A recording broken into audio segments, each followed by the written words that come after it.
this will be episode 175. Damn, we a quarter of a way from 200. And we're gonna continue the photo bashing series. Funny enough, this is the last one I'm gonna do for this series, but it's also I think the first picture I chose for this set of 12.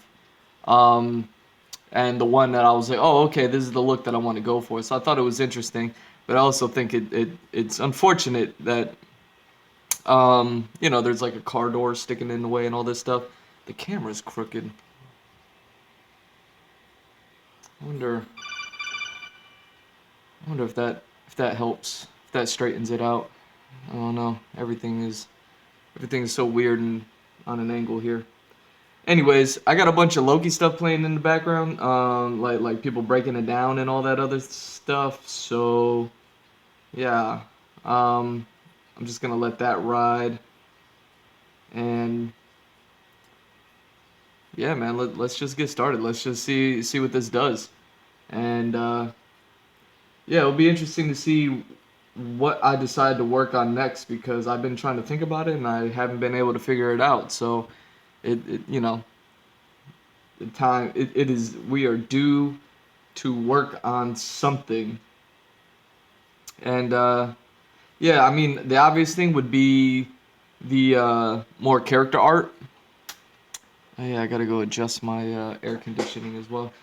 And so that may be it. I may be working on some character art, and it'll be of the characters that I've been working on recently and things like that you see me photo bashing. But I'll be taking it back to the traditional stuff, but also just more of the concept design.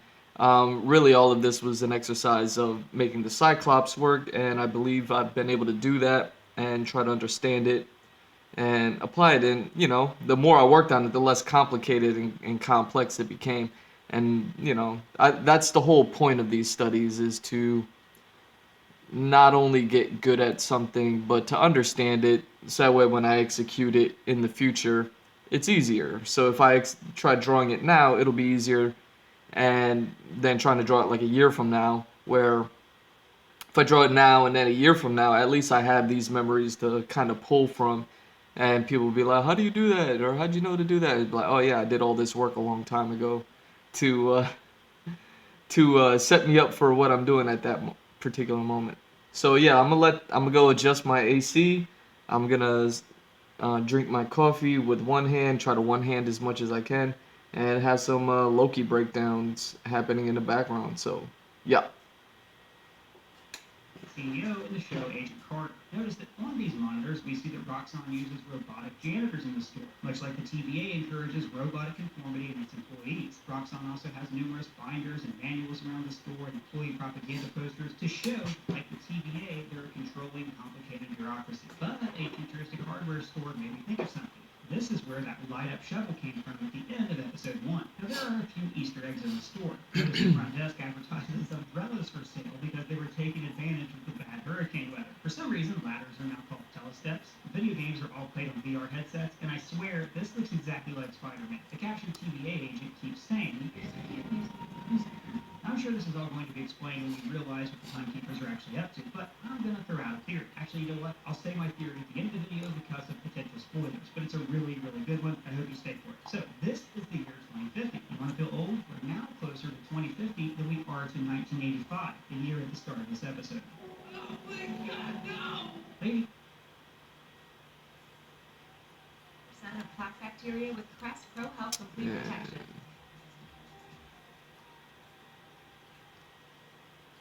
Insurance with affordable rates. And it turns out this is not just like driving a car. After the credits call Country Haas, and she must be augmenting his strength because this guy whips Loki around like a hawk.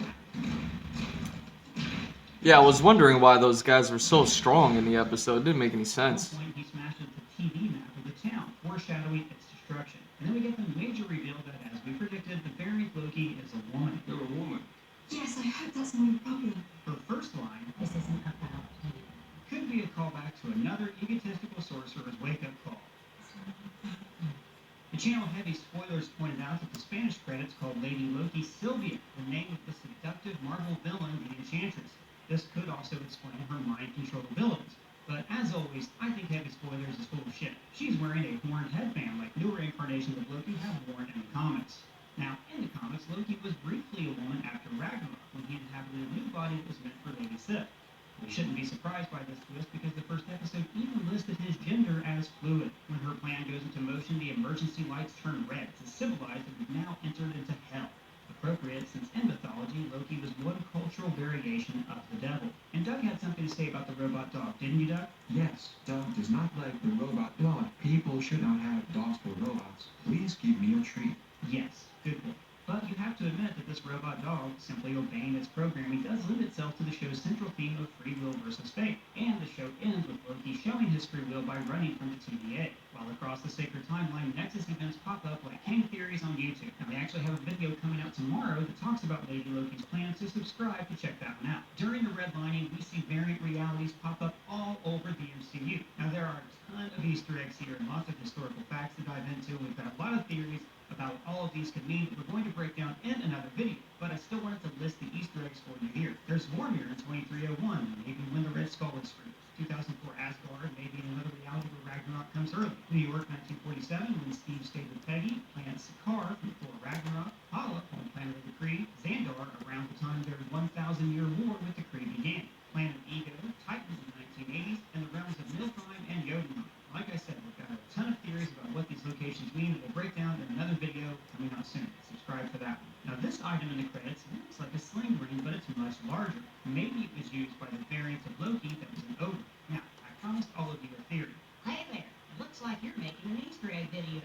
Would you like to know an Easter egg you missed? Actually, yeah, that would be great. Sure thing. This person in the TVA watching the screen, that's your mom. I had that coming. Here's my theory. Everyone in the TVA except for Lana Renslayer is a variant, and the Timekeepers have wiped their minds. This is why the guard keeps saying, and Mobius was plucked from the 1990s, where he was a cool dude who owned a jet ski.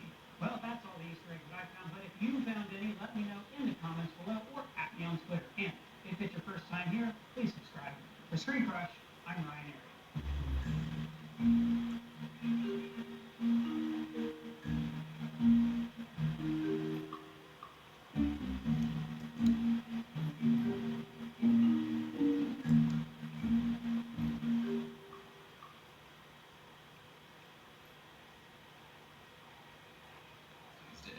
And Wednesday and Thursday.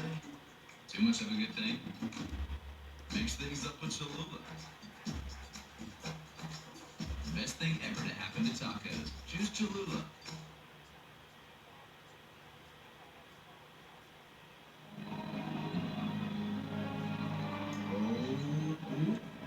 Alright. There she is. The lady. Hey, what? Oh no. Shit. No. Loki, Lady Loki. What is going on? This is not good. Oh, shit. Oh no. Bro. Man. Whoa. That she did. Hold on. You got me. Asgard, Ego. There's so many They names. got all the planets There's on so there. many Easter eggs Awesome. there. Are you kidding me? What? She's coming. She's coming there. Bro, it's about to go down. Welcome back to New Rockstars. Loki episode 2 just ended by confirming Loki's sexual fluidity in the sexiest way possible, revealing Lady Loki is using dozens of stolen TVA reset charges to bomb the sacred timeline. But who is she, and what is her plan, or should we say, wait a damn Damn minute? minute. This is Inside Marvel, New Rockstars Loki After Show. I'm Eric Voss. The Easter egg breakdown of the episode's coming out later today, but here, right after watching the episode, we're here with MT. Oh boy, oh man, what an ending to that episode, Eric. I know. Holy shit. Lady Loki didn't We come knew to play. she was working towards something crazy, but we couldn't have imagined on this scale. Oh, That's no. what she needs. She is wrecking the timeline straight up. Well, in this episode, the fugitive Loki variant uses mind control to kidnap a chronomonitor from a Ren Fair in 1985. And then while it's going on, Loki is joining Mobius on this investigation. They actually at one point debate the whole absurdity of their respective belief systems. They talk about jet skis. You know, we gotta end the series with Owen Wilson on a jet ski. Just Oh my God! Please, that's how it ends. The last shot. Owen Wilson on a jet ski. Right. Final shot, just drifting off into the sunset. That's what I want. Maybe Loki can be hugging it from behind, you know? Just a nice Luca hug No, there. we get that. It's a hard cut to black. Then we get Owen Wilson will return. Just Owen Wilson, not Mobius. Owen Wilson. Yeah, just Owen Wilson. There'll be a variant playing some other characters. That's, yeah, lighten the food. But the big reveal of this investigation is that this fugitive that they're chasing has been hiding in apocalypses throughout history.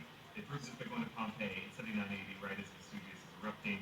And Loki reasons that whatever branches would get formed by the result of that variant being there would just get erased by the apocalypse, wiping everything out. I was hoping to find a certain camera angle, but I doubt Using that gluey gum, I doubt I'll find it, store, which is fine. Amazon shipping center, Amazon store of the future. I'll just make what I have work. Massive corporation that runs this town, and a very bleak future of future superstorms wiping out coastal towns in the Gulf. It's only 30 years away. Sounds pretty accurate to Not me. too far. As this hurricane is hitting, and this Loki reveals herself as Lady Loki. At least we think that's going to be her name, but it's pretty clear it's Lady Loki. Sophia DiMartino is acting her, and she's been using these stolen TVA reset charges. Oh, what the hell? Why every time I open up the internet, Photoshop doesn't want to open up anymore?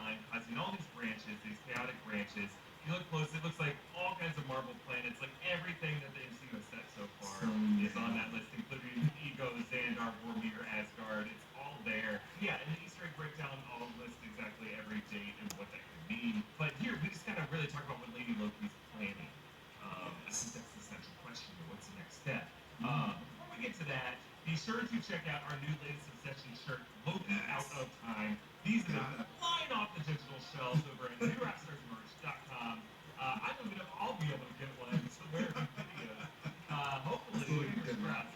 It's so good. Yeah. It's so good. It's so freaking good. Yeah, there's an entire. Yeah, the shirts are so good you don't even wear them yourself. There are other Loki shirts, including this augmented reality shirt, Loki prints, cell phone cases, a Miss Minute sticker, this is wall clock that NT has graciously allowed us to feature, despite his romantic attachment to her. My wife. You know, my wife started funny, entered an uncanny valley of not being funny for a decade, and then now it's And now funny again. Yeah. We've reclaimed my wife. But this collection looks amazing. Be sure to get your hands on something because it directly supports this channel. All right. Also, 2 hands. I think the Loki Out of Time shirt, the best thing about it is you're going to get the ability to additionally write in a custom shout out that we're going to feature at the bottom of the screen during these after shows. And just to read a couple here, Jake Phillips said, I told my boss that if I am late for work, it's okay because the TVA will just reset the timeline. Thanks, TVA. That's great. That's a valid excuse. I like to think about that thanks TVA at the end. It's like, thanks TVA, now I'm fine.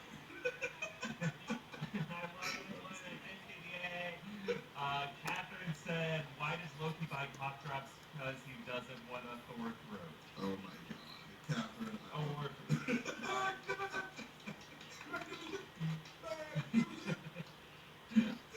And then a serious question here. Taylor asked, do you guys think that there will be some kind of Thor or even a Frigga cameo?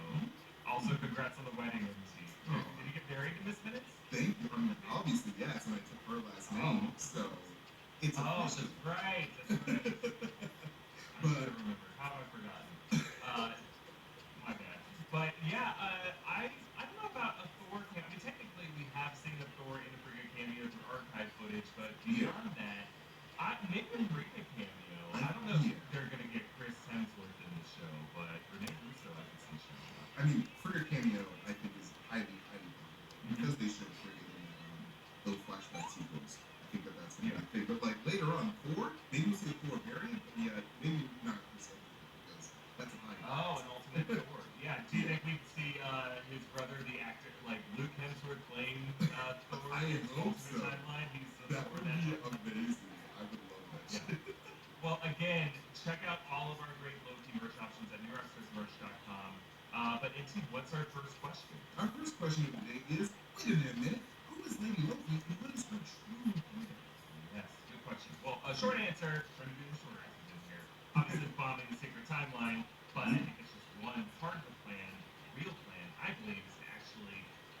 TVA so that she can hold the timekeepers hostage, make some changes to their sacred timeline to set her up nice. But let's back up.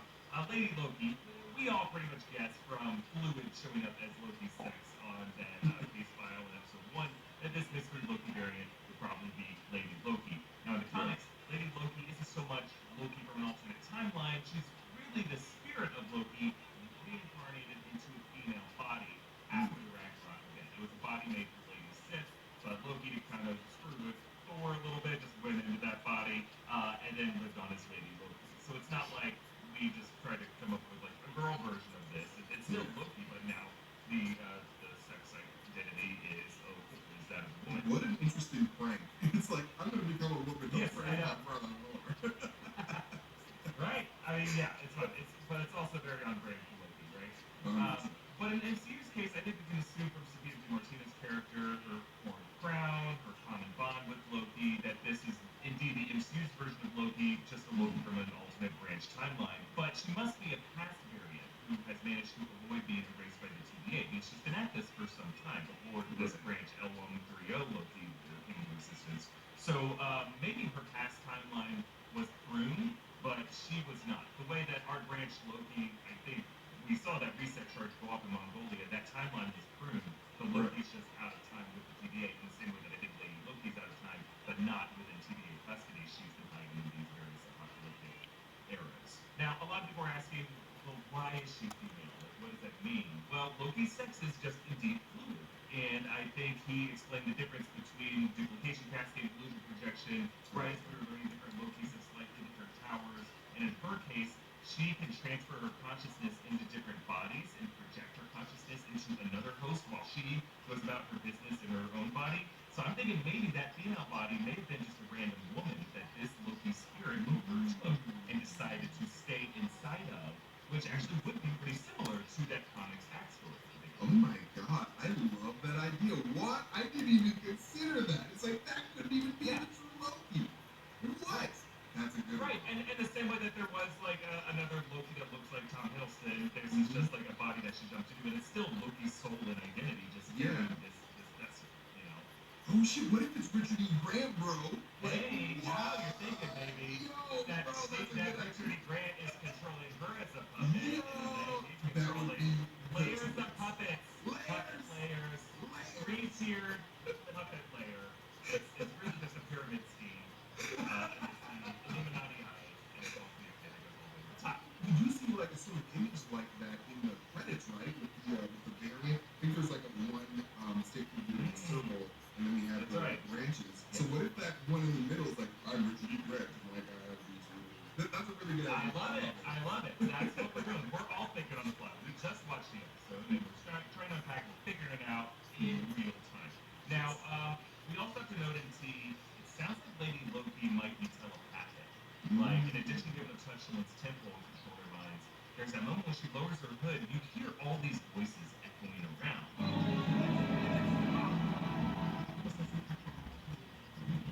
And if you listen closely, it sounds like you hear Tom Hiddleston saying, "What do you want? And what is this about?" And then she answers that question by saying, "This isn't about you."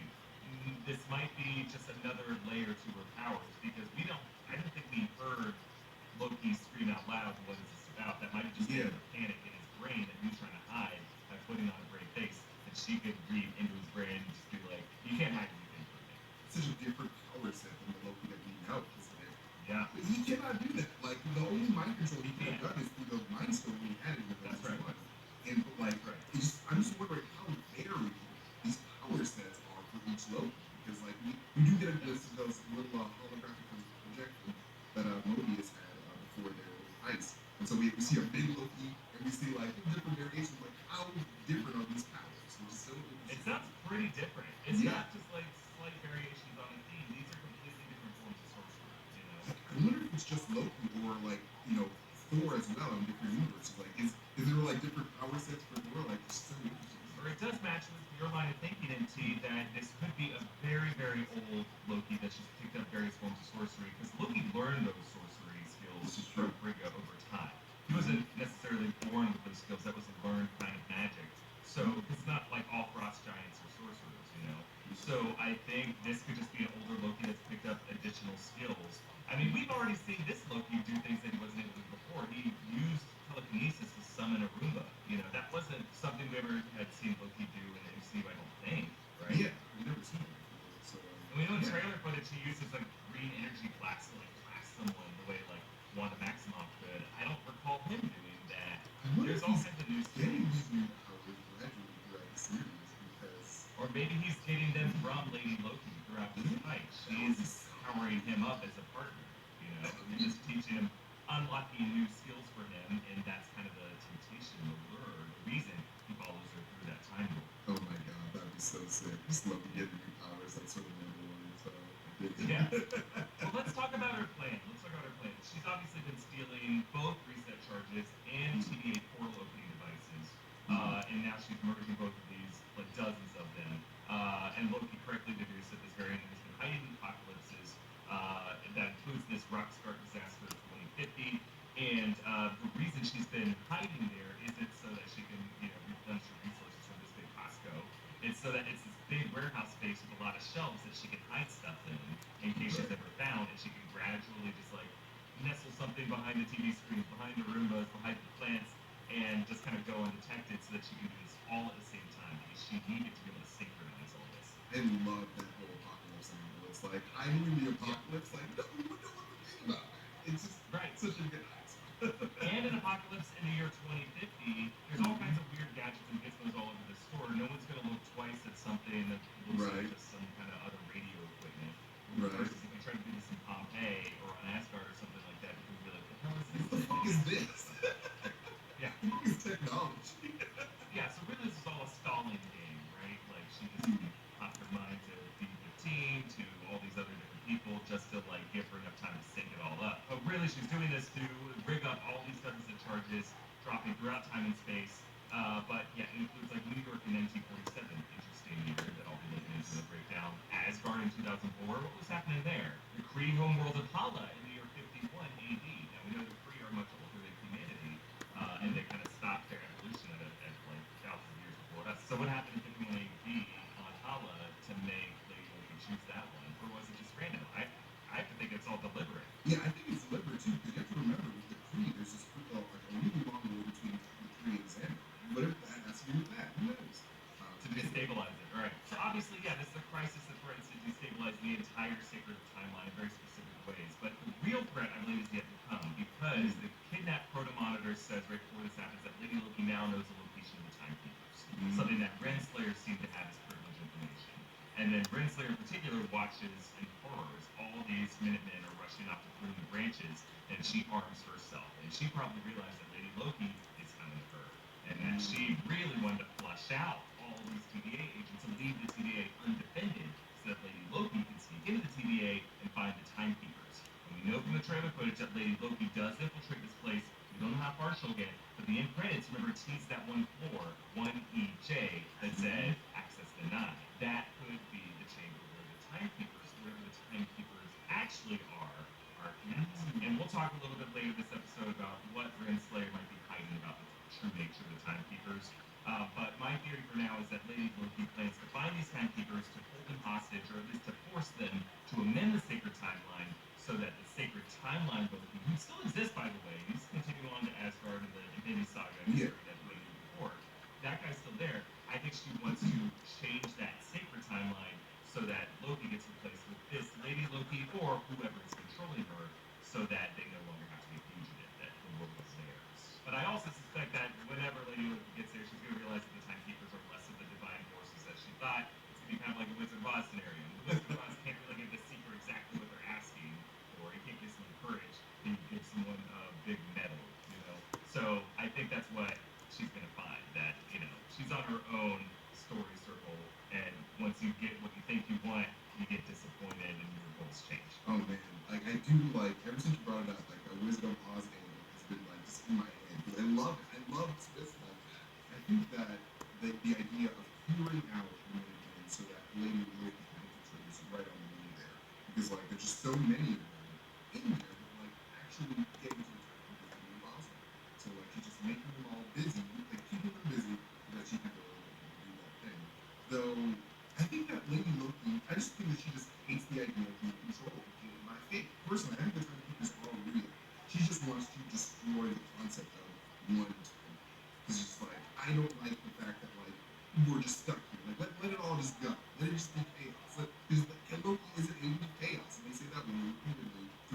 this episode, and it blew episode 1 as well.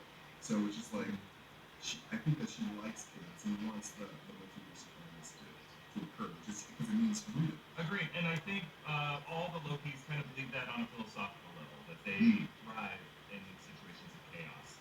So I think that is their kind of their super objective, right?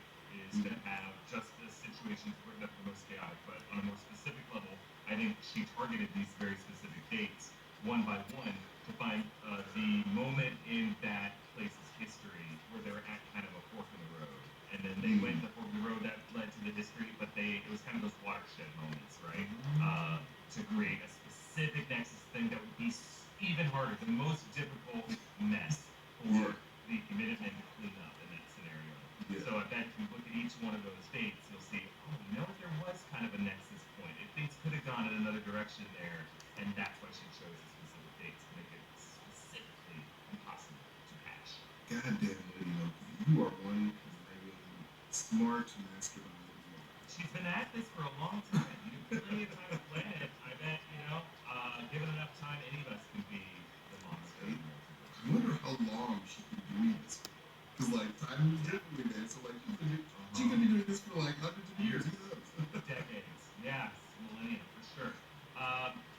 There's a lot more to discuss in this episode. First, we want to thank some people who helped us make it, starting with our friends at Warby Parker. So Warby Parker is committed to providing exceptional vision care online and in stores, offering eyeglasses, sunglasses, eye exams, and contact lenses.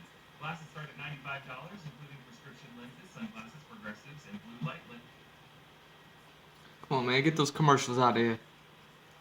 Glasses at home for free at warbyparker.com/marvel. We also want to thank Peeps for Yeah. watching this episode. Come on, man, get those out of here. Nobody wants to hear that. Cash will be added back to your spend account. Credit Karma Money has already given away over $3 million in instant karma to 50,000 Credit Karma members. Open your FDIC insured spend account for free. There's no minimum balance requirements, no overdraft fees, and free withdrawals from a network of over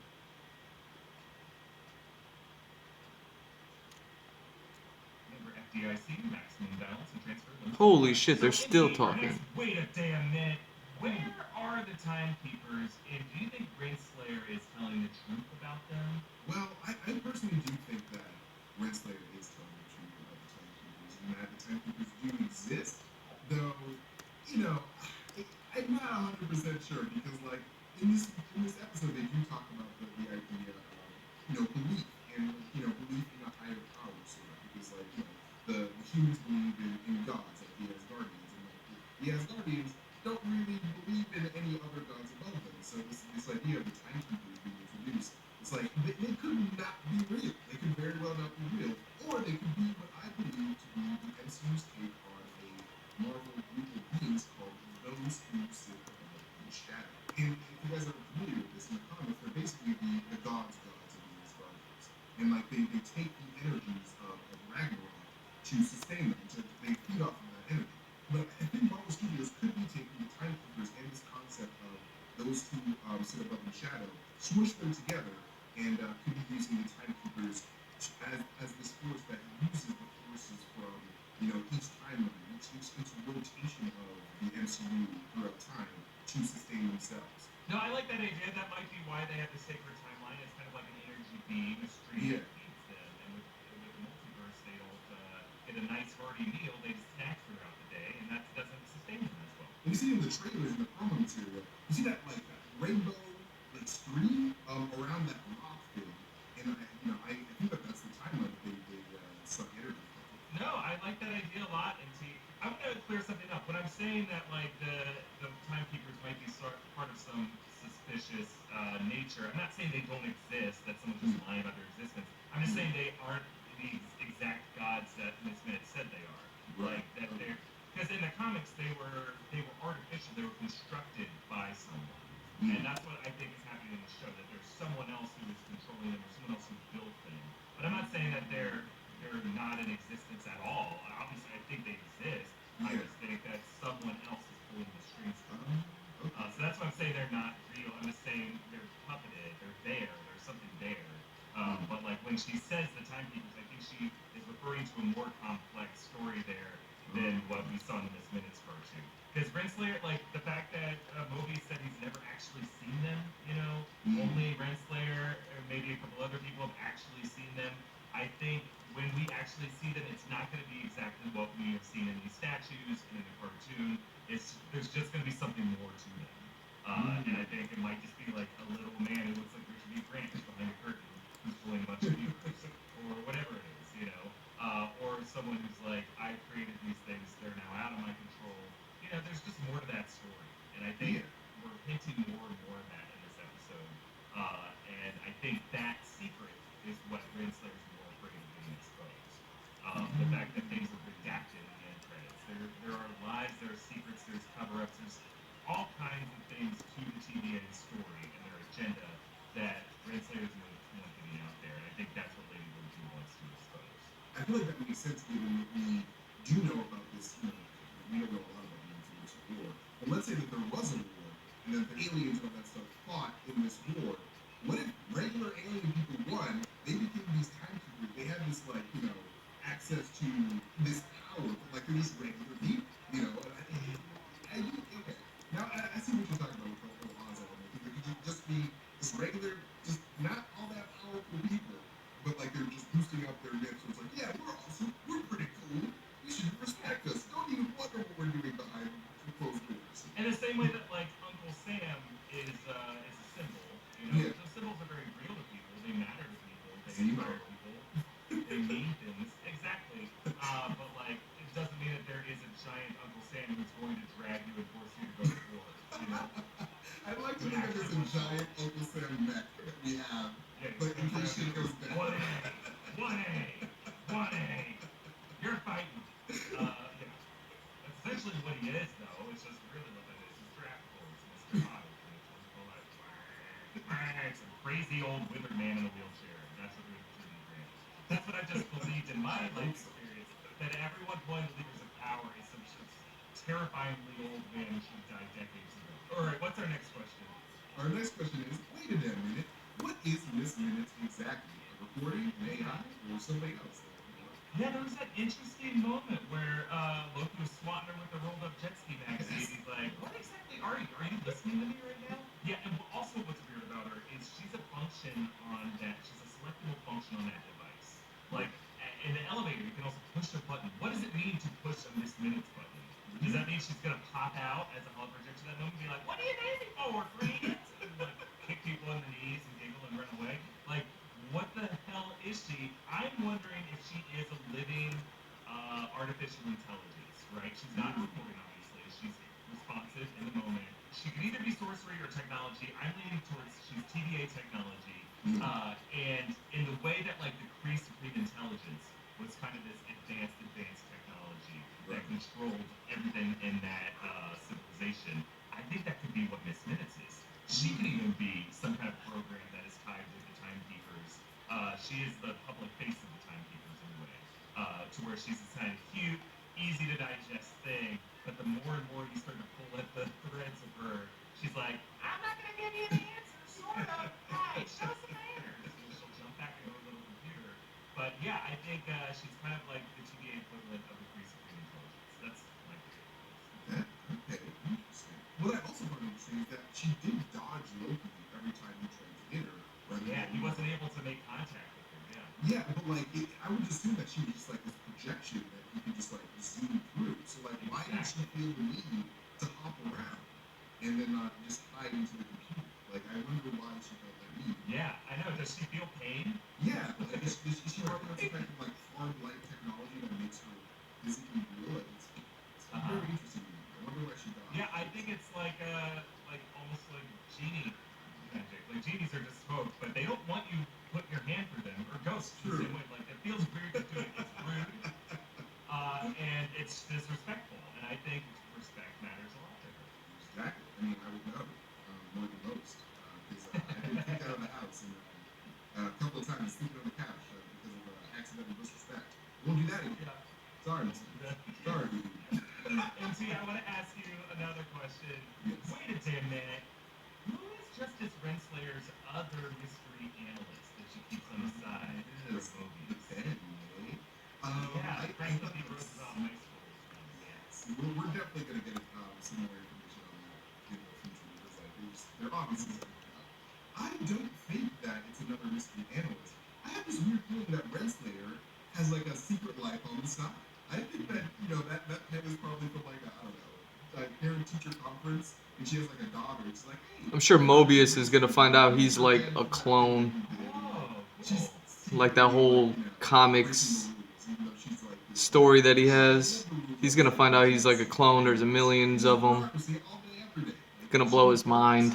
So I have a feeling that that's what that's about. Gonna convince him. Okay, I'm just gonna go get that jet ski ride now. Teddy Roosevelt High School. High schools didn't start getting named after FDR until probably what after World War II, I would say. So that kind of places whatever that point in the timeline is from 1940s, late 1940s onward. Yeah. And I'm wondering if that other analyst could be some other kind of past analyst that she's going to hush hush about. That could be her loved one, Immortus, aka Kang the Conqueror. And that could have been some. Because I keep clinging to this. As a member of the Kang Gang, MCU, I love this idea that Kang could have been a member of the TVA, an agent, a former director of it, one of the timekeepers, someone involved with the TVA who'd been involved with Renslayer in the past. And that Renslayer isn't proud of it, but she has this ongoing affection for this person who went rogue, whether by stealing one of the Power Stones from the Evidence Locker or her Time Stones from the Evidence Locker and going crazy. Could have been some other variant that she just let go. And this is just something that she keeps as a symbol of it because clearly she has a some kind of friendship at least with Mobius. But like he has a familiarity with her, and she even gives him more leeway than she probably would another analyst, you know. But the fact that she's not telling him about that shows that there are barriers between them. They could have chosen any TVA character in the comics. They chose Renslayer, you know. It's just is it just like a random character or is that Kang connection important? I think that it is probably. They don't just choose names like that for no reason. I think that that is going to be scripted. I think you are helping up a very good treat. We have a few more questions we want to talk about, but one more person helped us make this episode. Thank you to Magic Spoon for sponsoring us. Lots of us are trying to No one cares about your commercials. have this whole moment of like them comparing their belief systems. Like, what is God to them? How do you think the timekeepers line up with all that? We actually did a big question on this, me and Marina. Actually coming up Ooh. really soon. Can't wait to see that. I met Marina for the first time, and she's great. So Yeah. But yeah, anyway, so the TVA is very much up there on the Marvel hierarchy, because they essentially live outside of the universe, outside of time and space, and a lot of the Marvel hierarchy exists within the Marvel universe. And so since they exist outside of that, and they have authority over the Marvel universe, and that means that your beings like the Celestials and your Watchers and all that, they have higher jurisdiction than that. That is what I believe to be the hierarchy. What do you think? I mean, obviously the TVA has some formidable power for sure. The fact that within the TVA, magic doesn't really work. The Infinity Stones aren't usable in that boundary.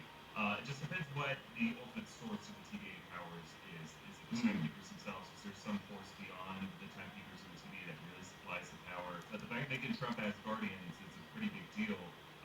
Or in this case, frost giants, makes me believe that they'd probably be able to arrest Eternals like Thanos and the other for sure. I don't know if they'd be able to beat the Celestials just because the Celestials can kind of do anything. See, I think that they could easily do that. I think that like in a scenario where like let's say that they wanted to arrest the Celestial, they would like arrest him and the Celestial would come in like the same size and form as a human being. Because like Ego. Yeah, and like I feel like a lot of the Celestial power comes from being rooted inside of the universe. And like once you take anything powerful like the Infinity Stones or a Celestial or whatever out of their native universe, all their power becomes generic. That's why Loki can use magic, like anything that you can do inside the main Marvel or whatever universe you come from, that's done. Because I feel like the TVA has sort of like has the same authority as the Tribunal. Like I think they're on the same level, but like different. Yeah, something that's been bugging me since the first episode of Loki is the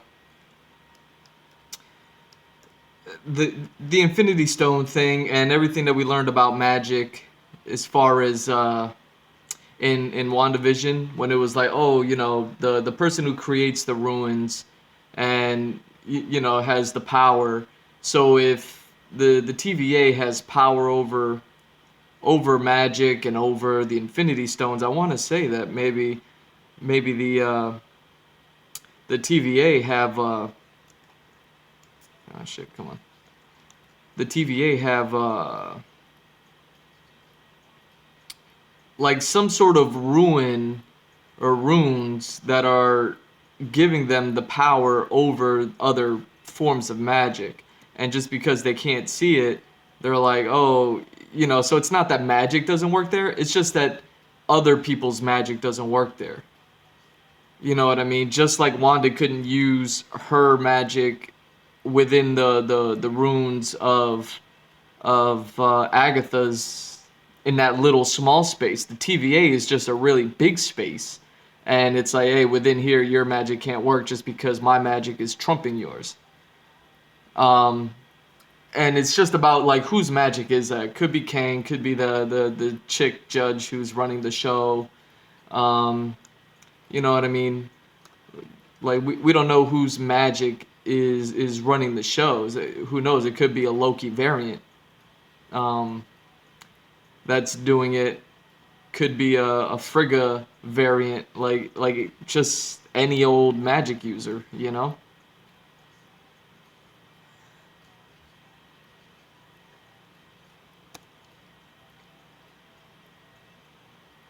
So that's what I think is going on with the TVA and why other powers are nulled there. It's not because it's not possible. I think it's just because they're there's curtains all around them and they can't see the fact magic users can't see that they're within somebody else's magic already, and it's too late for them to try to attempt to use magic.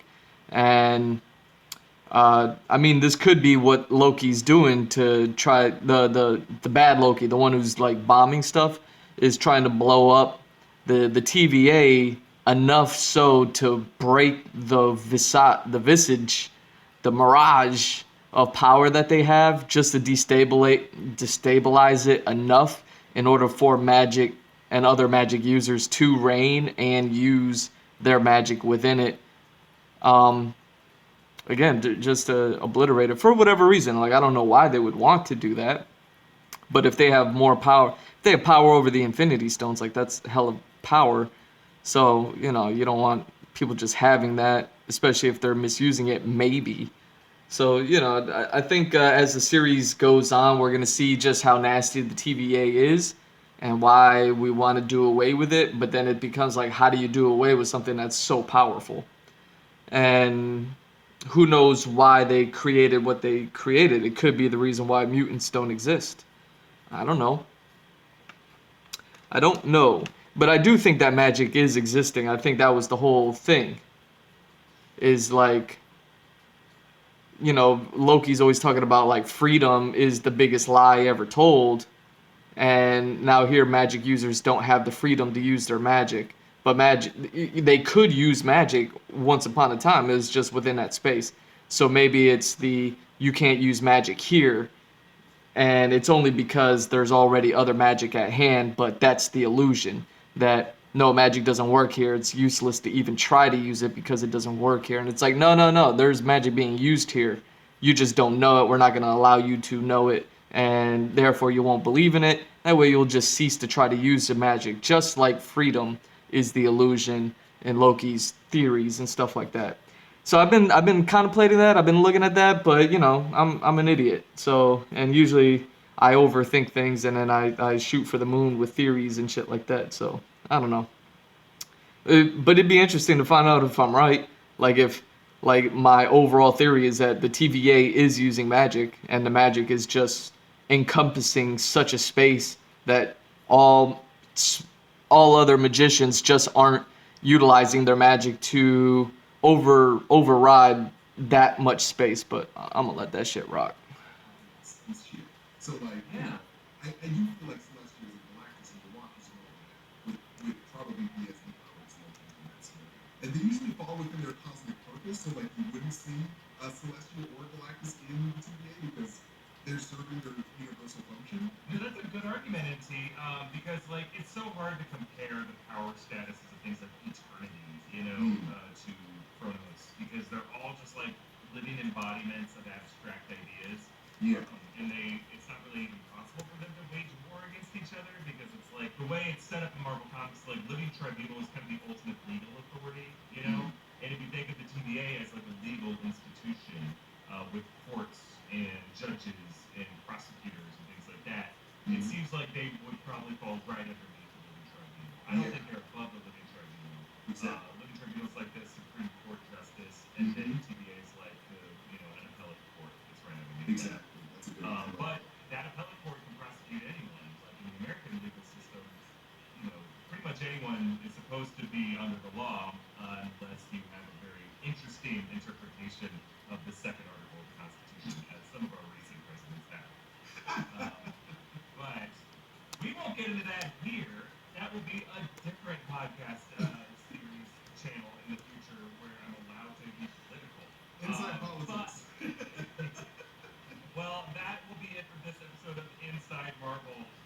The next video on the channel will be the Easter egg breakdown, all the little details you missed in episode 2. Now, next week, some personal stuff has come up that I have to go handle, so I'm not going to be here for Inside Marvel, but we're going to have a special guest up here with MT, so stay tuned for that. And throughout this week, you're going to see plenty of wonderful Loki videos, so hold on your butts. Be sure to subscribe to New Rockstars. Check out our great merch options at newrockstarsmerch.com.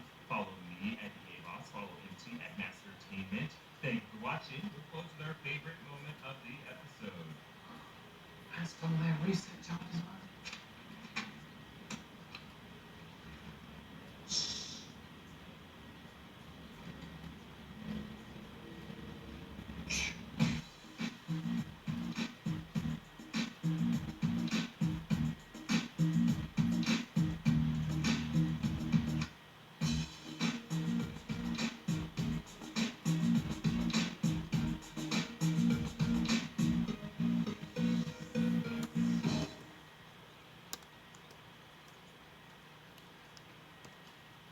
Quality insurance before it breaks.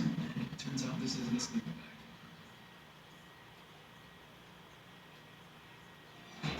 Make a different future. Start different at GoDaddy.com.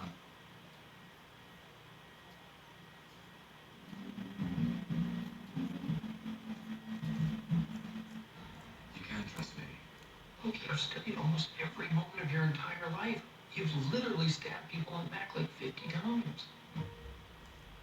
I'd never do it again. Hello, welcome back to another episode of Red Soup. I am Red Soup Monkey, along here with Bo to review episode 2 of Loki. Don't have a title. Let's just make up titles, right? Loki vacated Pompeii. That's the official title. Yep. Just got back from making. If you nailed that, that would be pretty sick. Vacated Pompeii. Pompeii. I think they've got a better title guy there at Marvel. I don't think so. I think that's it's pretty good. You should look into that line of work. Well, that was my favorite part of the episode. Not to jump around, but you might as well, right? Because they're going around in the past, they're going to the future. Watching Tom Hiddleston just declare that it's the end of the world, speaking Latin to all these poor citizens of Pompeii, don't even realize that they're about to be obliterated. Hilarious. You should have just played the song Pompeii by the Steel. Right, that was Last minute speech. Trevor McCormick, right? Owen Wilson, Moby is telling him to start making bird noises. That's one of the disturbances. Instead, he just pulls out a JBL speaker. That's quite the bearing. It's like, oh, that's pretty sick. He's awesome, yeah. All of a sudden, the volcano's vibing, doesn't even erupt. Yeah. Very intense. That's a fucking bearing. Yeah. There goes the theory right out the door. But I had a lot of fun with this episode. It's one of those episodes I didn't want to end. And I was kind of disappointed seeing that there's only going to be 6 episodes. Disappointed only because I had so much fun with it. I just wanted to keep going and going. But another great episode for me. Yeah, I think that's the worst part. As happy as I am we have screeners, is you watch the first 2 when you get them, and you have to wait pretty much 3 weeks until you get Oh yeah, I didn't even another think new about episode. that. Yeah, we're screwed. Yeah, so. Anyway, plenty of time to theorize, yeah? Yeah, plenty of time to get shit rolling and get shitty on them. Yeah, that's the way we do it here. Yeah, building off of the last episode, I think even more in this episode, the relationship between Mobius and Loki and the on-screen chemistry with Owen Wilson and Tom Hiddleston was just fantastic. I don't know if Owen Wilson has worked well with anybody, but I just feel like maybe Tom Hiddleston does too. But they're just perfect for it. Yeah, Owen Wilson is a very common presence on the screen. It's just the whole vibe of his personality. We always have this argument: actors playing themselves. Is that a skill? You watch Owen Wilson on screen, and obviously Tom Hiddleston is the better actor, but there's just something about his presence that just makes you feel warm and fuzzy on the inside. And the personality of the character, in contrast with Loki, Loki's having all these, doubts about his destiny, trying to maintain the control of his own life. Meanwhile, Mobius is completely content with the role he's playing at the TVA. That if you think too much into where you come from or who created you, you could tie your brain into a pretzel. Yeah, I like when he's like, well, it's ridiculous that you were a frost giant, but adopted by Odin, the and god your of brother is the dragons. god of thunder. Like, Right. everything That's so, but it's so true, dude. Because watching the stuff at the TVA, I'm thinking, this isn't believable. But the Loki stuff is, because we've had it for so long, right? It's just Asgard's a place, right? With a population of 10,000 who died in their apocalypse. Yeah, that was a funny back and forth between them. And they also had the funny back and forth when Loki was explaining the metaphor and completely destroying this guy's salad. Do you need food in the TVA? I don't know. I guess you could still enjoy some. But if you can enjoy, like, why go with a salad? Yeah, he's trying to maintain his health. Meanwhile, he's an immortal timekeeping being. Yeah. He's like, I gotta shed a few pounds here. Those suits are tight, those 1980s detective suits. They are pretty fresh. Perfectly tailored, too. No, it is. The whole setting of the TVA is just absolutely perfect. It makes you feel just so impatient. Like when Loki's trying to get the files from the librarian, everything moves so slowly there, man. And it makes sense, right? The timekeepers, time moves differently. They're just kind of moving at their own pace. Yeah, when he It's says, not a rush. it's like, are we in the future? Yeah, we sound like it's in the future. Right. But it's like they just operate outside of, I guess, time as we perceive it, or the other characters perceive it. Yeah, it's the SpongeBob episode. It's just nothing. Or the Family Guy when they go outside of time. I like a lot of cartoons. But that's very interesting. The philosophical discussions that they were having about time and Right. impacts people. We talked about it last week with the whole like determinism, free will type deal, and I like the way they kind of tackled it here. It wasn't like too. It's like it didn't like hijack the entire premise of the show, but it was a nice little background on some of those larger philosophical ways of thinking about certain aspects, and they kind of touched upon it. And that stuff is very interesting. And Loki says, "Are we the only people with free will since we're operating as pretty much on the variant, and you're operating with me, so this is not how it's supposed to be." Right. Yeah, when they got into all the different versions of Loki out there, pretty much the same person, but just different characteristics, different features. And you saw a little bit of that at the end. Yeah, Lady Loki. That was very interesting. An idea that does come from the comics, and something that I always think about. What if I just came out a girl, Lady Bug? What are the That moral? actually sounds pretty dope. What are the moral guidelines when it comes to finding a female variant of yourself? I feel like Loki's gonna try to bang himself. I feel like that's incestual. But Banging yourself? Well, people do masturbate. yeah, No, it could just be the ultimate form of masturbation. Damn, we're smart. yeah. I like where your mind's at. Oh, that was the first thing I thought. If I found like a variant Aaron who just attracted a woman, I'd be like, all right, well, the same person, so. Yeah, hopefully Marion Adams about it. Oh, really? Yeah. It's you saw the horns, the helmet that she's rocking, and that's the classic Loki helmet. So she's probably just tormenting those poor people at the church and so long. And so that's who they equate it with, the devil.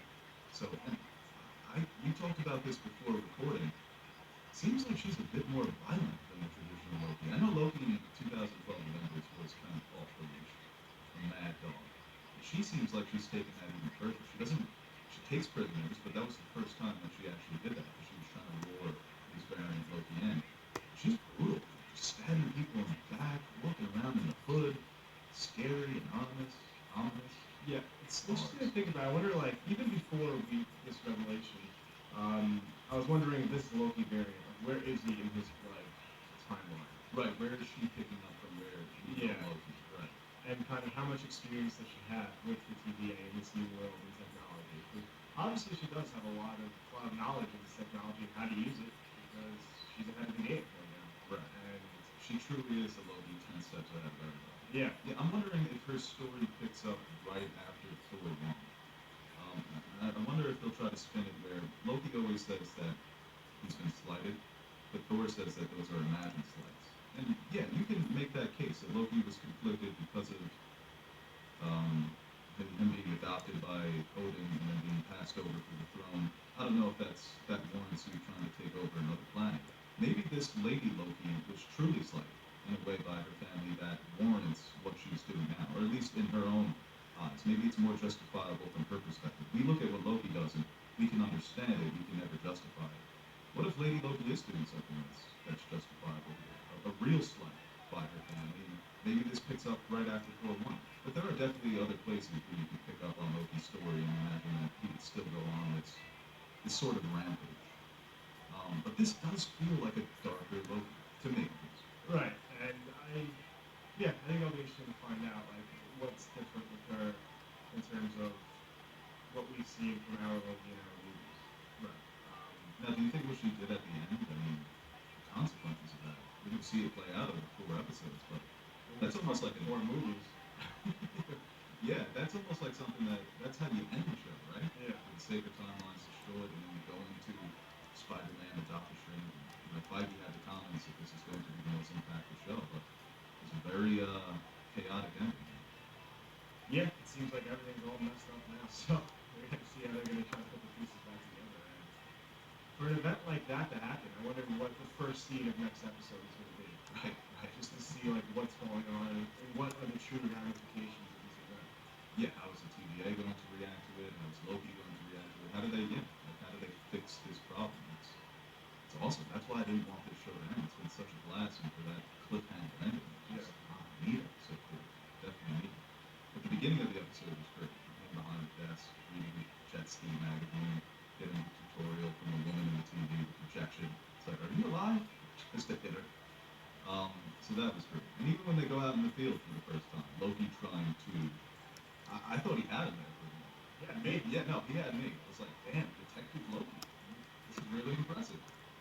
But yeah, no, Mobius was able to thwart him at the very end. B-15 just is not buying that shit at all. She's on his ass. I like how he's like trusting him for some reason. Like, Well, it's a classic cop, trusting in the villain. look what he gives him the eyes at the end. Right? B-15's like, nope. And Loki thought he was back in the game. No, he's just there to be an advisor. He looks good in the jacket. Yeah, he does. He's a big bearing in the back. Yeah. And that was also funny when they had the conversation about jet skis. It reminds Mobius of what he's fighting for. I forget how he described it, but it was pretty funny. That's his inspiration. We talked about this on the last video. They would design the interior of the TVA. What time period they go to? The 1980s. It's so specific of all the different timelines they have access to. What is he fighting for? 1990s jet skis. Jet skis are pretty awesome. They are pretty cool. I'm very interested in the timekeepers though. I don't trust them. You know what? I really hope they are giant CGI lizards. I hope they don't just make them regular dudes. Like they hype them up as these monsters. I want them to look like celestial beings. That they are. Because the way they describe them, that they're unweaving the knots of time to determine the future, right? So it's not like they're writing it. They're just trying to figure it out. They're trying to map it for everybody else, right? Yeah. It's kind of just like trying to map out everybody's path. And it sounds like a shitty life to live, but right? It's the life they chose. That is the definition of being burdened with glorious purpose. Yeah. This guy Loki thinks taking over New York City is glorious purpose. And that the timekeepers aren't even trying lots of shit. But the back and forth in this episode have been so well written. Just the vibe of every scene, like when Mobius is talking to the judge, trying to get the okay. Just the way it's shot, the classical music and like, the interior decoration, it's just the tone of this show has been so tight. Well, it's a weird place and it's shot like it is a strange foreign place. Right. Weird and familiar. Yeah. Obviously, where those sets come from. But it is strange. Yes. Something off. And like you said, those conversations throughout the episodes are some of the strongest parts, I think. And they all involve Owen Wilson. How he bounces off the judge, how he bounces off Loki, how he bounces off his coworkers. It really is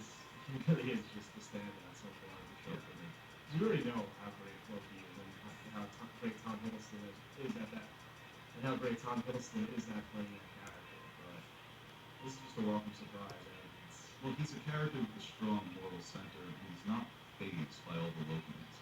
So even though he doesn't agree with a lot of things that Loki would do, he's not so offended by it. He's not going to hate Loki for backstabbing him. He's anticipating it.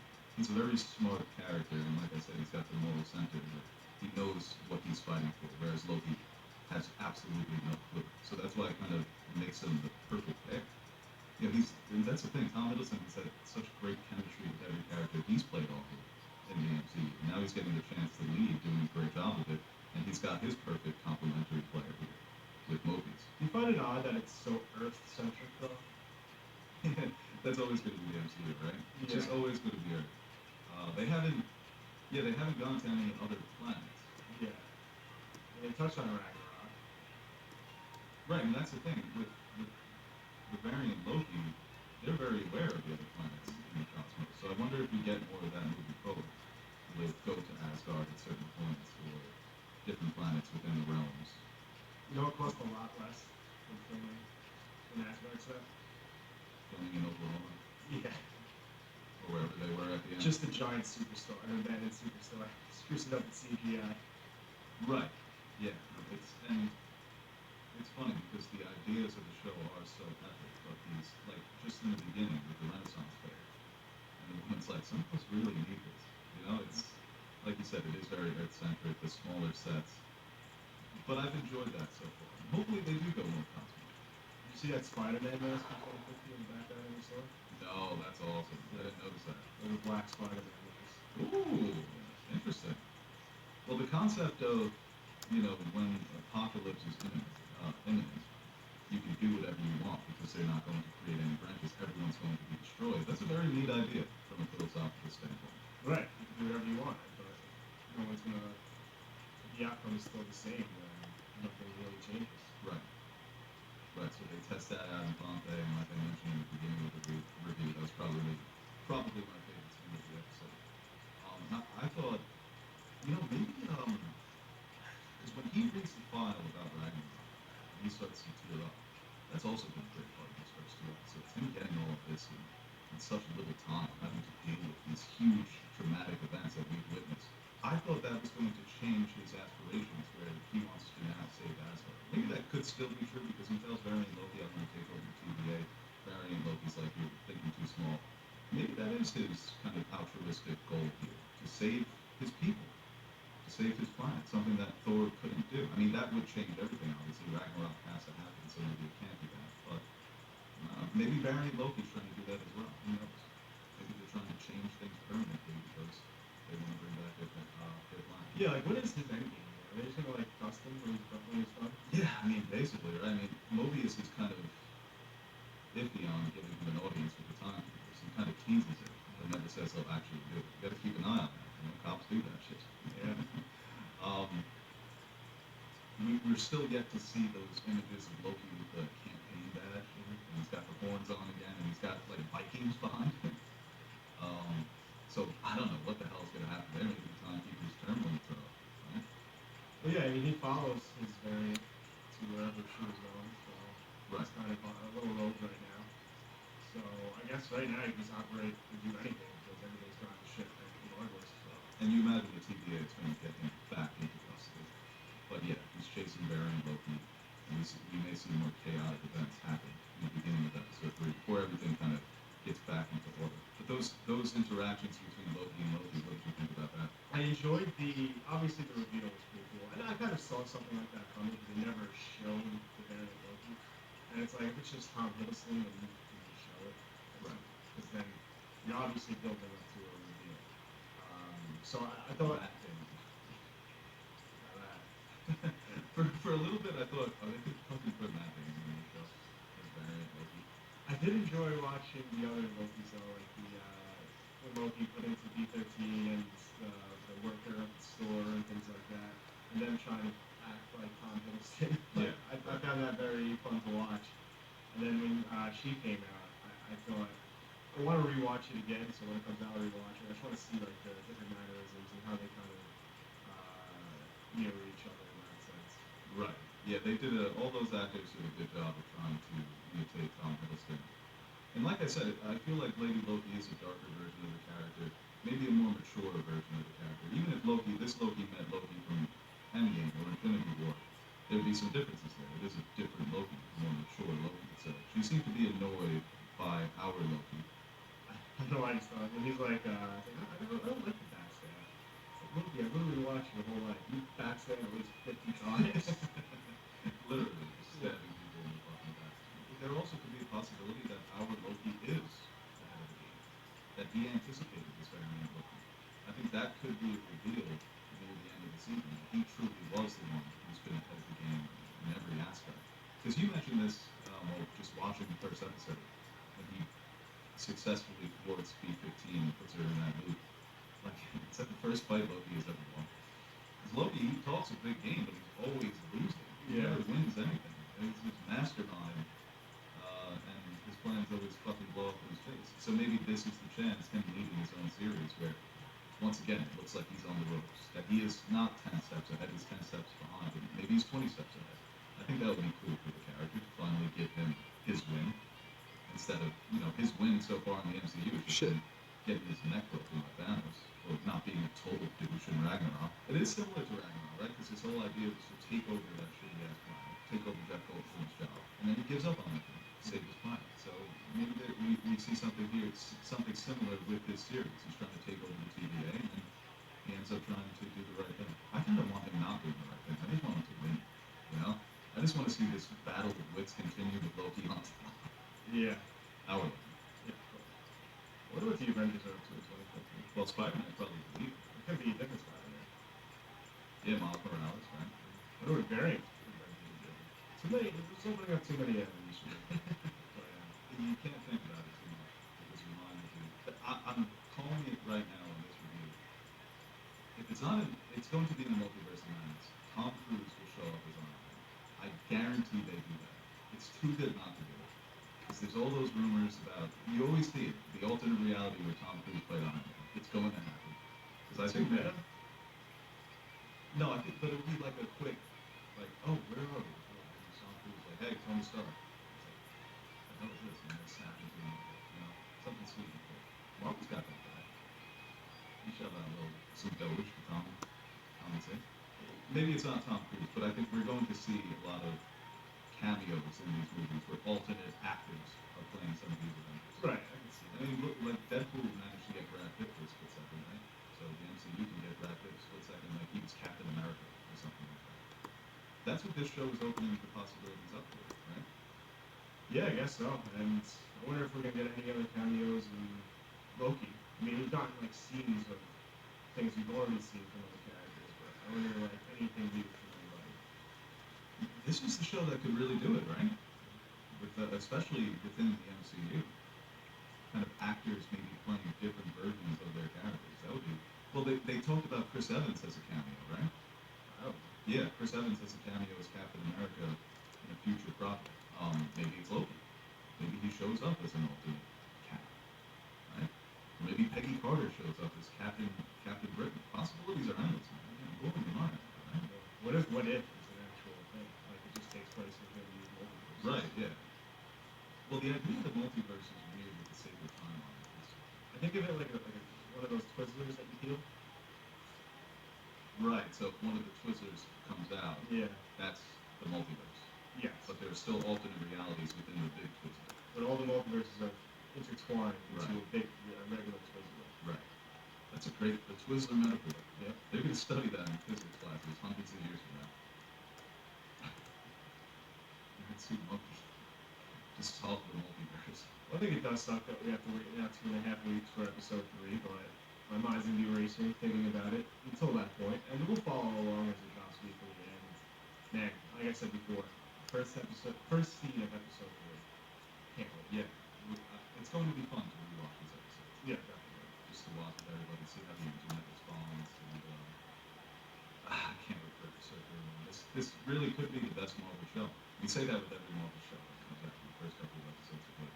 Like, yo, this could be the Marvel show or the Disney Plus show.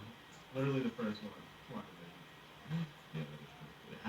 And what it was by default the best. Yeah. One of one. Damn. Banner Nerd Suit Monkey here. Before we end this video, I want to give a quick shout out to our Patreon supporters. What can I say about you guys that I haven't already said about myself? You're the most important part of the channel and the main reason we keep going strong. Like Bo says, keep the lights on in the fridge so the fridge is full. Or something like that. So, from everyone here at Nerd Soup, I'd like to thank you guys for your continued support. If you're interested in joining the ranks of our Patreon supporters, head over to patreon.com/nerdsoup and check out the rewards we offer to our patrons. We recently dropped some new stickers for you guys to check out, or you can choose a tier that will allow you to select a movie, show, or video game for us to review. We've got a full slate of fan-suggested reviews coming your way, and we're really excited about the chance to review some of those movies and shows. We've also got t-shirts, mugs, behind-the-scenes videos showing how we bring our videos to life. And once again, thank you to all our Patreon partners who have been supporting us throughout the years. Without you, we wouldn't be able to convert all your pledges into cryptocurrency. So, thank you from my future self for making us work.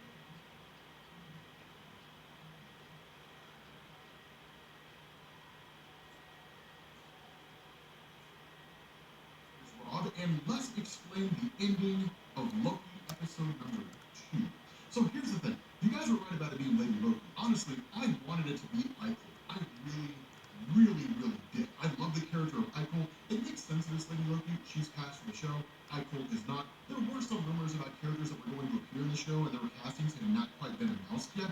We also still have rumors that, like, Immortus is going to show up. We don't definitively know if that's the case. Honestly, we're 2 episodes in. I imagine by this point, if the characters haven't been cast, they're not going to be, or at least if the casting announcements haven't come out yet, they're not going to appear in the show. Maybe it'll just be one of those weird little surprise things. I mean, you guys remember in WandaVision, Evan Peters' character was a mystery character that we didn't know he was there until he appeared. So little things like that can happen over the course of the show's life. But the important thing here is that it really is Lady Loki. So let's explain Lady Loki for a second. As always, if you guys want a more comprehensive and in-depth explanation on this character, make sure you check out my video over at Comments Explained when you get done watching this one. But Lady Loki is basically the result of what happened when Loki took over the body of Sif. So here's how this played out. In Marvel Comics, they wanted to essentially rework Thor. So they removed him from the landscape by having him destroy the World Tree after the events of Ragnarok. This, in effect, wiped all the Asgardians from existence, including Odin, who was actually already dead at that point. He died even sooner in the 1990s. The important thing here is that following that, and a couple of years after, Thor ended up returning back to life and then rebuilt Asgard in Roxton, Oklahoma. The Asgardians were not truly dead. Instead, their spiritual essences were reborn in human bodies. And so Thor had to travel around the world, find different Asgardians, and basically wake them up, starting with Heimdall, who could help him find everybody else. The body that was meant for Sif was intercepted by Loki, and so Loki came back in Sif's body, and that's why Loki appears to be a chip. Lasted for a little while, had some cool moments. He formed his own Avengers team so they could fight the Thone, which is kind of a cool thing. And then eventually Loki dies during the siege, and then he's reborn as Kid Loki / Eichel. So that's more or less the quick and dirty history of Lady Loki. But I think she's ultimately doing exactly what I said she was going to do, which was detonating all these different bombs, these little reset chargers, throughout the entirety of the time stream. Now this raises a couple different questions. One, what's Roxxcart? 2, why do this in the first place? And 3, what's the benefit? So, talk about Roxxcart for a second. In Marvel Comics, they have a company called Roxxon Oil. They're like the Amazon of Marvel Comics. They've got their hands in everything, and they're always into some really shady and bad stuff. If it's a criminal thing, they have a hand in it, right? Like, they're pretty bad folks. Obviously, they're designed to also be an allegory for Walmart as well. They genuinely kind of represent just like the negative aspects of corporate America is kind of what they are. But they're pretty bad folks. They're actually led by a guy named Dario Agger, who is essentially the Minotaur. He died, but he's a pretty cool character. As far as why it is that Lady Loki's doing this, we don't entirely know. I still stick by the fact that I think that she's a Nexus being, but we're only 2 episodes into the show, and she's already been revealed. What this means is we've got 4 episodes left. There's a lot of information you can get from 4 hours of content. So I think Lady Loki's motivations are going to be pretty big. And I think the revelations she's going to give us are going to be pretty intense as well. Now, I say this for a couple different reasons. One, because we've never seen the Timekeepers. And I don't know about you guys, Timekeepers seem sus, man. Like, they seem like something's off, right? Like, I think they're bad guys. I think Loki's statement when he was talking to Mobius, and he said, if there's anything I've learned, is that bad guys are not always bad guys, and good guys are not always good guys. I think that's hitting to the fact that the Timekeepers are not really what they say they are. Here's something else that might actually blow your mind. The Timekeepers might not actually exist. They might have been killed a long time ago, or even just the animation that we got about them is 100% pure propaganda. Now, there's something far more suspicious going on here. But regardless, the other reason why I say this is because Loki is not your average MCU concept. It's a lot more complex. There's a lot more nuance going on. It's very similar to WandaVision. Now, WandaVision boiled down to a pretty simple plot, which is it was Agatha all along. But also, I think Loki is going to give us this real first indication that we actually see a show that's as complicated as the main character itself.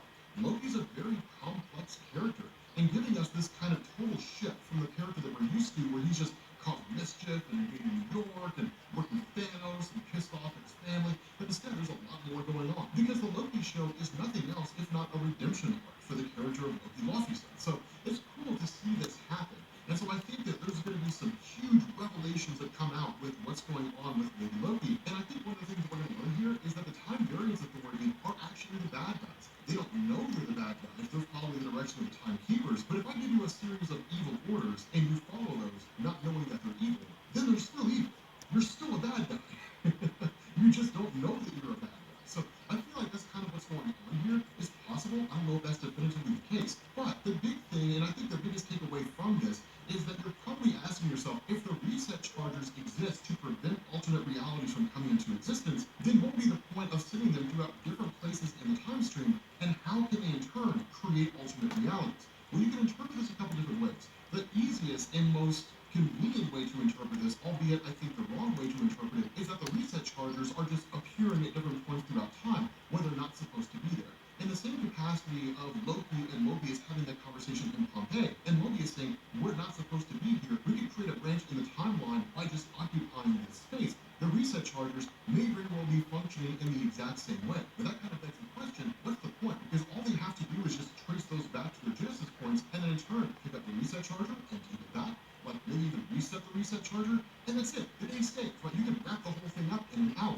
I think what's actually going on here is the reset chargers are going back in time and resetting pivotal points throughout the time stream. What do you think would happen if a reset charger went back in time and landed in the room when Steve Rogers was first being exposed to the super soldier serum and they were all obliterated from existence and Steve Rogers never became Captain America? What if Peter Parker never became Spider-Man? What if Tony Stark never became Iron Man? And that just hurt, right? The Avengers never formed. There's no one there to stop Thanos from showing up on Earth and taking the Infinity Stone or possibly invading Asgard. Any number of things could happen. But these are now all alternate realities that take place. An alternate reality where Tony Stark doesn't exist, where Steve Rogers doesn't exist, where Peter Parker doesn't exist. An alternate reality where Scarlet Witch's powers are never woken up. And Wanda Maximoff just stays some crazy revolutionary in Sokovia. And that's it. A reality where her brother never died. These are now all alternate universes because those critical moments in time were altered. They were adjusted. They were erased from existence. And so because of that, things start branching off and start going crazy. So the reset chargers, one thing to remember, all they do is erase stuff from existence. And by erasing things from existence, they keep that nexus event or that variant timeline from reaching the red line, whereby it officially becomes an alternate reality and there's no going back. You have that brief little moment. Once it redlines, it's officially an alternate universe and there's no fixing it. But as long as they catch it before it gets to that red line, then everything's okay. I think that's what Loki's basically giving us, right? Like this whole thing here with like all these alternate realities spawning and popping up, this is not going to be fixed, right? It's not going to be reset and done and ended by the time you get to the end of the Loki series.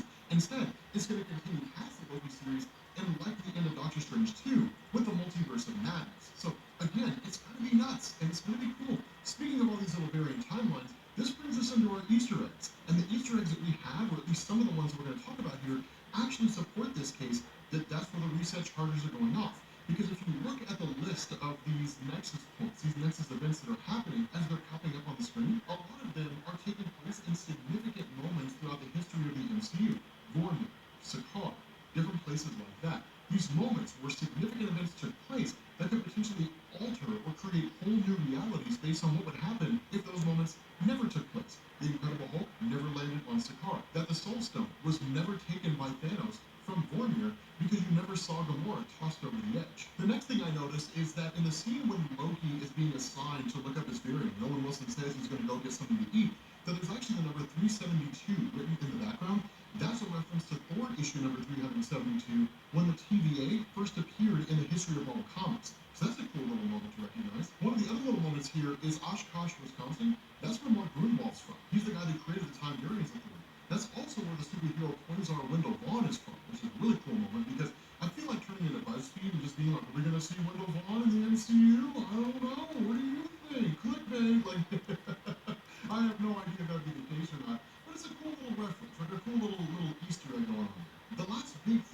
noticed in terms of these Easter eggs, and maybe in the future we'll do like small little tiny Easter eggs because there were a litany of those. There were multiple references to Seven. There's actually a moment where a song is playing that's a reference to the Sims game, which was composed by the guy who worked with Jon Favreau on Iron Man 2. So there's all kinds of little small Easter eggs that go on there. But the other big one that I noticed was reference to the Avengers. When Loki was looking up his file on the destruction of Asgard, the Avengers, as you guys know, were like Meek and Thor and Hulk and Valkyrie and all those different characters, where they were basically escaping the Grandmaster. The funny thing is, the Avengers is also a reference to the Avengers team from the Thanos Imperative story, which is basically an alternate reality where nobody was able to die because Mistress Death was killed. This led to the many Angle so like Schumacher, Wrath, people like that, basically infiltrating that universe and then turning everybody into twisted, evil versions of themselves, and they started calling themselves the Avengers. But that's some of the cool stuff that I noticed. Let me know in the comment section what other little Easter eggs and things you guys noticed. I'd love to see what you guys spotted, and I will catch you all later. Peace.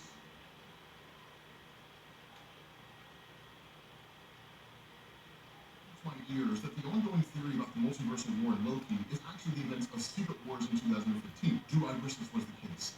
Yes, because Secret Wars 2015 and the events that led up to it and Avengers and New Avengers is like one of the greatest comic book stories ever told, right? It's ridiculously good. It's written by Don Hickman. It's amazing. All right, so, you know what? Let's have some fun. Buckle your seatbelts, chaps. This is going to be a wild ride. So the whole thing behind this is that it all starts with Black Panther. In reality, the whole thing that's basically Secret Wars and like Avengers, New Avengers is all just one giant Black Panther story. But the way this plays out is that you end up having this scenario where like people appear out of nowhere in Wakanda and actually end up killing some of the Wakandans, which drives Black Panther insane. You guys know he all cares about his Wakandan people. And so he ends up defeating a handful of them, and then he passes through this dimensional barrier and he sees like a red sky and another Earth. And so he ends up capturing what is basically the leader of this group, a woman by the name of Black Swan. And then after that, he reforms the Illuminati. So he brings together Reed Richards and Namor the Submariner and Captain America and Tony Stark Iron Man and Black Bolt of the Inhumans. The entire group is basically recalled together. And so what ends up happening here is they interrogate Black Swan and they come to the realization that what's happening is actually called an incursion. That somewhere along the line, an event was set in motion by a guy named Raul that basically leads to Earths crashing into each other. The way this works is that when an incursion starts, you have 8 hours until it finishes. When the incursion ends, only one of two things can happen. Either both Earths crash into each other and they wipe out both of their universes, or one of the Earths is destroyed and the universes pass through each other and nothing happens. And so one of the things the Illuminati do, because they don't really want to destroy worlds, they grab the Infinity Gauntlet, they get all the Infinity Stones and bring them together. Because each one of them held an Infinity Stone to make sure that they stayed in safe hands. And so what ends up happening is Captain America gets the Infinity Gauntlet for the first time in Marvel Comics. He pushes the whole universe away, and in the process, all the Infinity Stones are destroyed except for the Time Stone, which vanishes. And so following that, the Illuminati is screwed. The only conclusion they can come to in terms of being able to, at the very least, keep their Earth and their universe alive while trying to find a way to stop the incursions is to destroy incursive worlds. Captain America is having none of it. He's like, nope, we're not wiping out whole worlds. We're the Illuminati, we're the most capable people in the world. There's something we have to do to stop this. And so Tony Stark directs Doctor Strange to wipe the mind of Captain America, and they throw him out. So Captain America doesn't remember he was ever part of the Illuminati. And so following that, the Illuminati kind of do two things. The first is they build a bridge to be able to look into alternate realities and see if there are any other universes out there where people found a way to stop the incursions from happening. And then two, they start destroying other worlds. Now, during this time, while this is all going on, Thanos basically shows up because he's essentially looking for his son across the entirety of the universe because there's like some kind of prophecy that like his son will destroy him or something like that. That's where you're introduced to the Cult Obsidian. So like the Ebony Maw, Corvus Glaive, Proxima Midnight, Supergiant, Black Dwarf, all those characters. And so what ends up happening is they show up on Earth, great big huge series of events pop off, one of the greatest battles of all time. Like there's literally this point, there's this ridiculously amazing point where like Thanos is looking for his son, like he finds Black Bolt and like goes to attack Black Bolt of the humans, right? And he's like, where's my son at? And Black Bolt like doesn't tell him anything. Black Bolt has a cloud on a screen, so whenever he talks, it basically emits a huge amount of energy, and it's enough to destroy a planet. He shouts at Thanos and like nothing happens. So Thanos is like, fine, keep your secret, carry him with you to the drive, and like smashing his head in the ground. And this is the coolest thing ever, right? So anyway, so Thanos is ultimately defeated and he's locked away. In fact, he's defeated by his own son, Thing. And so this basically leads to Thanos and the entirety of the Cult Obsidian just kind of being held in spaces. Now, eventually they're freed by a combination of things, like Maximus Mad and so on and so forth. And so ultimately, Namor the Submariner allies himself with Thanos and the Cult Obsidian because at that point in time, the Illuminati just didn't want to destroy worlds anymore, and Namor believed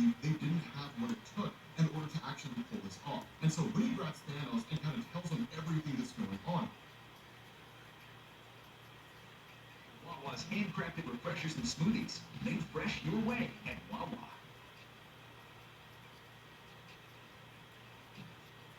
Irony of the Cold Obsidian. The whole thing is they basically start going from world to world and wiping out entire Earth. The difference is that when the Illuminati were detonating these bombs and destroying the whole world in one fell swoop, Thanos and those guys were just pulling the world, taking their time and like satiating in all this bloodlust, and then they would destroy the world. And so after that, Namor's just like, nah, these guys are too extreme for me. So Namor goes to see Doctor Doom. So the funny thing about this is that Doctor Doom has this like amazing monologue, right? It's like this amazing moment where he's talking to Namor. They start talking about the nature of like the people in Liberia.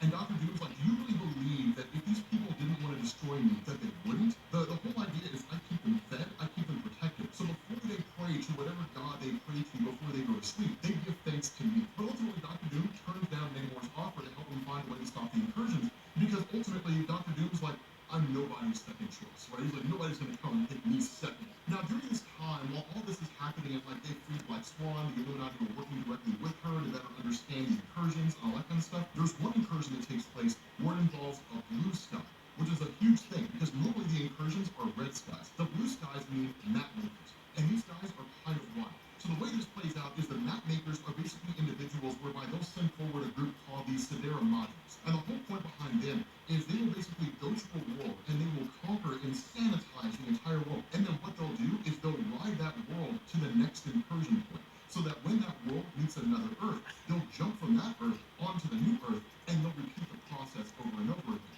But what they do is they basically dislodge a chunk of that world by literally detonating a bomb, and it just shoots a chunk of that world out there, but it sends out a signal to the map makers, and the map makers follow their Sidera modules and then show up on that world, and they're the ones who cleanse it, right? So they're obviously not to be messed with. While that's going on, you've got a third group, which we refer to as the Black Priests, and they're basically seeming to do the same thing that the map makers are.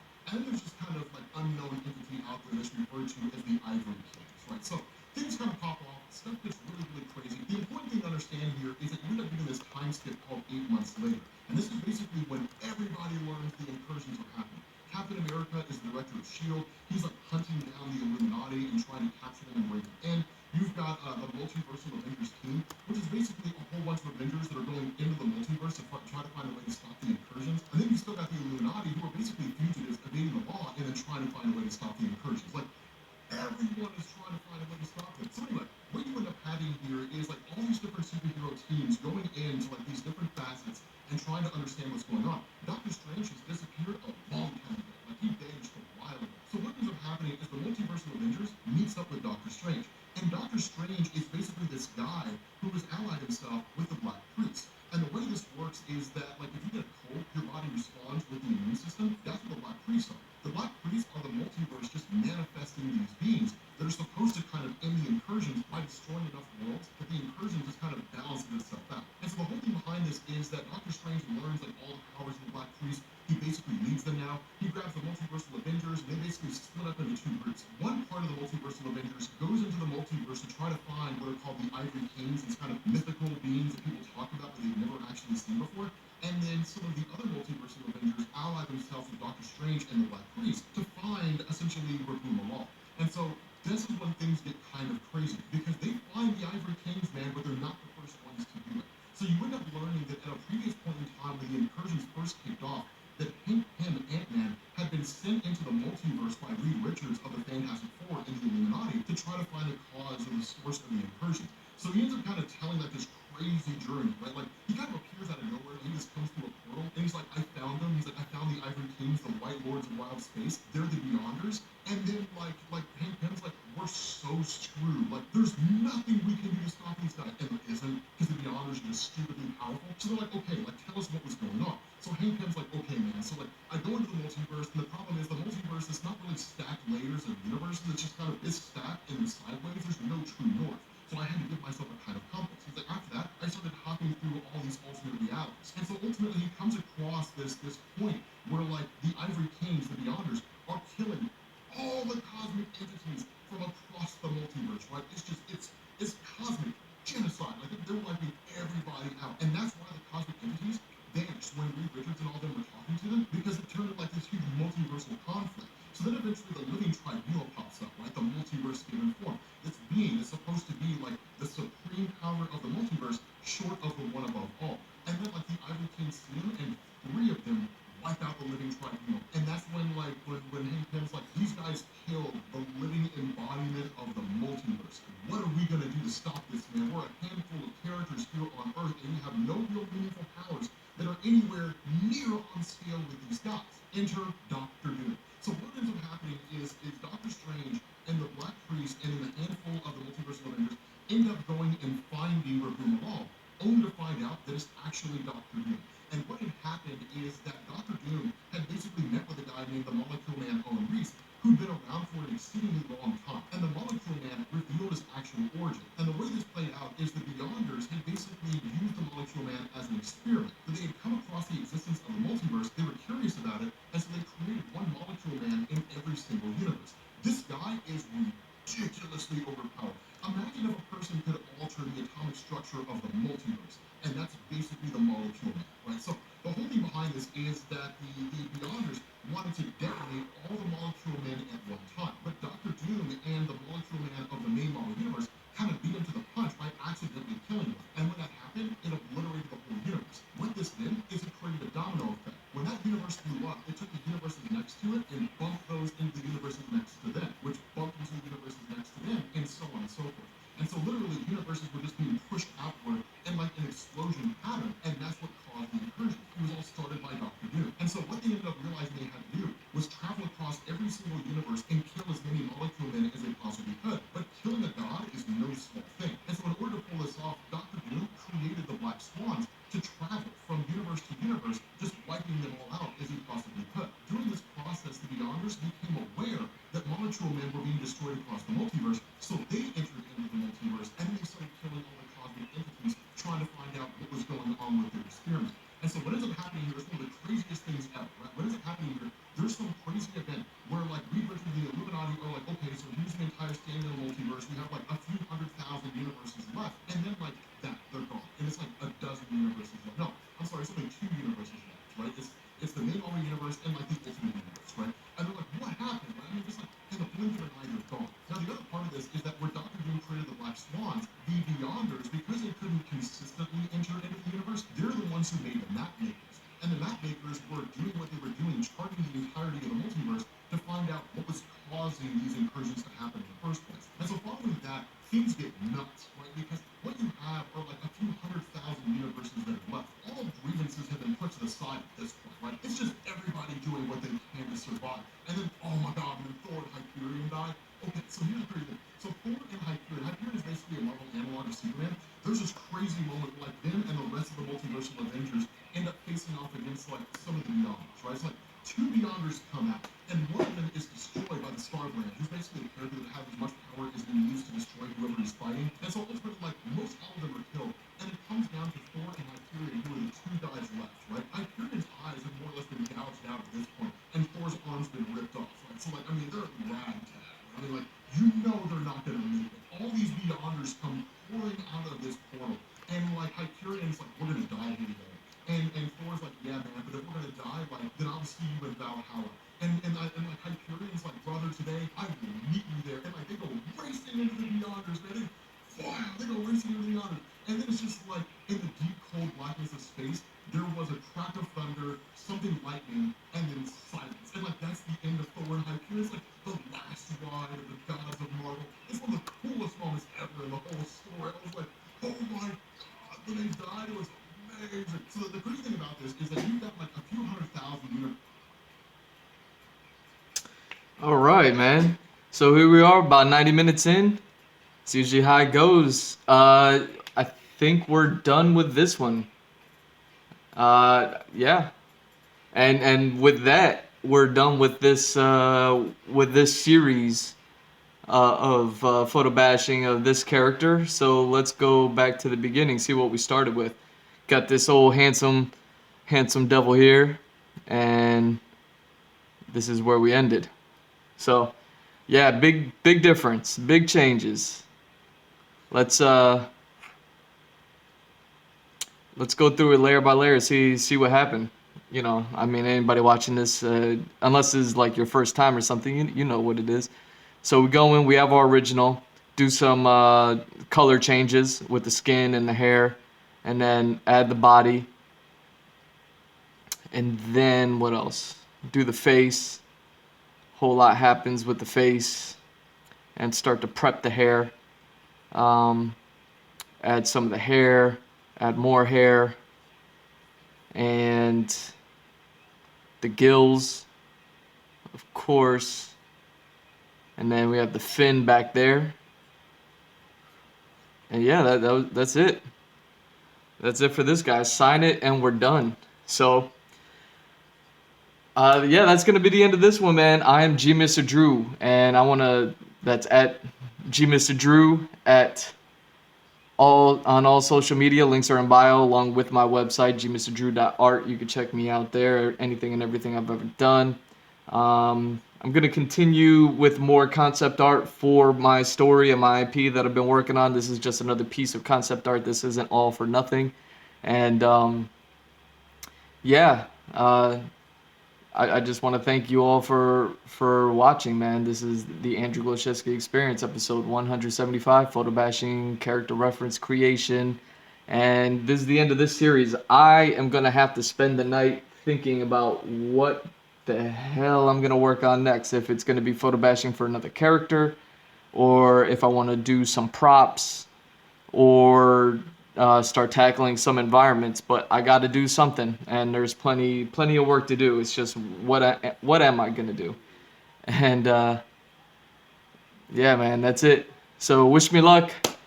Let me know what you think. Hit me up, contact me, anything and everything like that. I'm on Patreon. You can support me for as low as $1 a month, or if you want like character commissions or anything like that, starting at $3 a month all the way up to $30, depending on the size and scale and medium that you want me to work in and things like that. So other than that, man, I love y'all, man. Thank you for watching. You have no idea how much fun this is for me. And yeah, man, y'all take care. I'll be back. Peace.